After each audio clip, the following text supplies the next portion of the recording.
மலரே அமுதம் கொட்டும் மலரே இங்கு தேனை ஊற்று இது தீயின் ஊற்று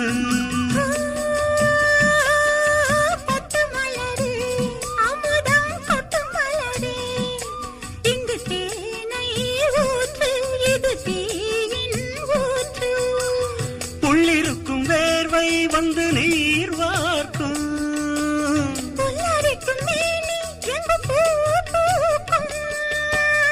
அடிக்கடி தாகம் வந்து ஆடை குடிக்கும்